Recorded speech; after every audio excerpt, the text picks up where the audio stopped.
My name is Harriet Jenkins, and at 72 I thought I'd seen every kind of betrayal, war, loss, you name it. But nothing prepared me for the sting of my own son, Tom, and his wife, Emily, turning their backs on me after I'd given them everything. For 5 years, I'd bankrolled their lives in a sleek Detroit loft, paying $600 a month in rent from my VA pension and the savings my late husband, Clarence, left me. I covered $12,000 of Tom's law school tuition when his loans fell short, bought their furniture, a $2,000 leather couch, a dining set, the works, and sent $500 monthly for emergencies. All told, I'd shelled out over $35,000, dipping into the nest egg meant for my retirement. Tom was my pride, the boy I raised to chase big dreams after Clarence passed. Emily, with her bright smile, called me Mum, and I thought we were family. So when Tom's law school graduation rolled around, I was thrilled. I bought a $250 navy dress, polished my old dress shoes, and set aside a $2,000 check as a graduation gift, imagining the proud photos we'd take. I even booked a flight from my home in Tampa to Detroit, ready to celebrate his big day. Then, 2 days before the ceremony, Emily texted, "Mum, the grad party's intimate, just family and friends who've carried us through the stress." The words hit like shrapnel. Carried them? I'd paid their rent for 60 months, funded $10,000 for Tom's bar exam prep, and bought their groceries when Emily's freelance gigs dried up. Yet I wasn't invited. That night, I stumbled across a Facebook livestream on Emily's profile. There they were, her parents, her brother, their law school buddies, clinking champagne flutes at a rooftop venue, toasting Tom's success. The caption, "Surrounded by our true support system." I wasn't in a single frame, despite the $4,000 I'd wired for their celebration budget. I stood in my Tampa living room, the phone heavy in my hand, my dress hanging useless in the closet. The betrayal wasn't just exclusion, it was the lie that I didn't matter. I cancelled the flight and tore up the check. A week later, Tom called, his voice frantic. "Mum, the landlord's on us. Rent's late." "Can you send $600? You didn't transfer this month." Didn't transfer? I'd never missed a payment in 5 years, skipping my gardening trips and VA hospital checkups to keep their lights on. "Tom," I said, my voice calm but cold, "I only help family who invites me to the table." Silence crackled on the line. "What's that mean?" he stammered. "You know what it means," I replied and hung up. That morning, I called my bank and stopped every automatic transfer to their account. My money, Clarence's money, was mine again. The retaliation was swift. 10 days later, I flew to Detroit for a VA reunion and stopped by my old house, now rented out. The tenant called me, alarmed. Tom and Emily had used a spare key I'd given them years ago to enter, rummaging through my stored files, bank records, and VA benefits paperwork. I drove over, heart pounding, and found them with a man in a pinstripe suit.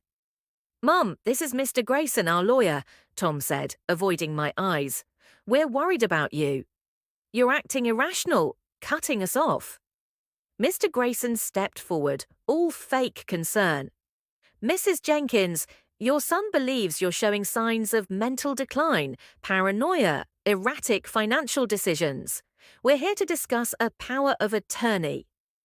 My stomach churned. They weren't just after my money. They wanted to label me senile to control it all.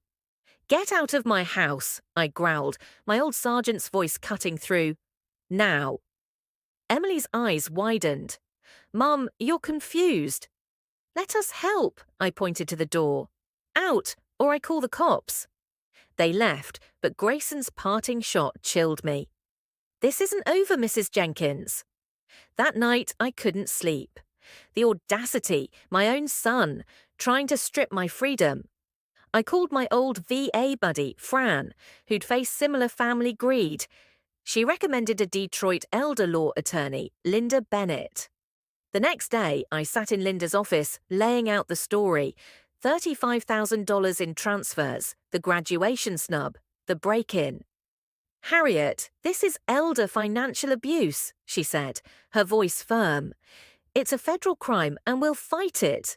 Linda helped me compile evidence. Bank statements showing $35,000 in payments, receipts for furniture, texts from Tom begging for urgent cash. I installed Ring cameras on my Tampa home, with Fran and my VA buddies as witnesses to my sharp mind. Linda arranged a VA psychiatrist, Dr. Nguyen, who confirmed my cognitive health was outstanding for 72.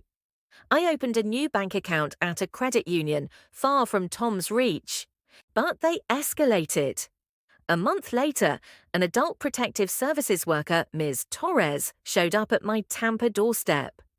"Mrs. Jenkins, we've received reports of paranoia, security cameras, cutting off family support, hoarding VA meds." The accusations reeked of Emily's manipulative phrasing. They'd forged notes about unpaid medical bills, my VA care was free, and claimed I was stockpiling painkillers. I only took ibuprofen. I called Linda, who arrived in 20 minutes. "This is harassment," she told Ms. Torres, presenting my VA records and Dr. Nguyen's report. Torres, visibly rattled, closed the case on the spot. Then came the lawsuit. Tom and Emily filed in Wayne County Court, seeking guardianship over my finances, claiming PTSD-fueled paranoia and incompetence. Their witnesses, Emily, a neighbor named Greg, who grumbled about my VA buddy's parking, and my pharmacist, Mr. Patel, tricked into signing a statement about erratic ibuprofen buys. Linda and I fought back. We visited Mr. Patel, who was mortified, explaining Emily had claimed it was for insurance verification. He signed a new statement clarifying my purchases were normal. Greg's testimony crumbled when Linda showed he'd never spoken to me. His paranoia claims were based on seeing my cameras. The trial hit on a chilly November morning in 2025. I wore my navy dress, the one meant for Tom's graduation, and walked into the courthouse with Linda. Tom and Emily sat across, Tom in a crisp suit, Emily in somber black, like they were mourning me already. Their lawyer, Mr. Grayson, spun a tale of a traumatized vet manipulated by shady friends. Emily took the stand, tears flowing, claiming I'd turned paranoid and abandoned family. Linda shredded her story. "When did you last visit Harriet without asking for money?" Emily faltered. "I don't recall exact dates," Linda pressed. "Was Harriet invited to the graduation party you called family only?" Emily's silence was deafening. Tom's testimony was worse. "My mum's always been generous, but she's erratic now," he claimed. Linda countered, "Is $35,000 over 5 years generous? How often did you visit without a financial ask?" Tom couldn't answer. Our witnesses were ironclad. Mr. Patel explained the deception. Dr. Nguyen presented my stellar psych eval, and Fran with my VA buddies, Joe and Michelle, testified to my clarity and our regular poker nights. I took the stand last, my voice steady.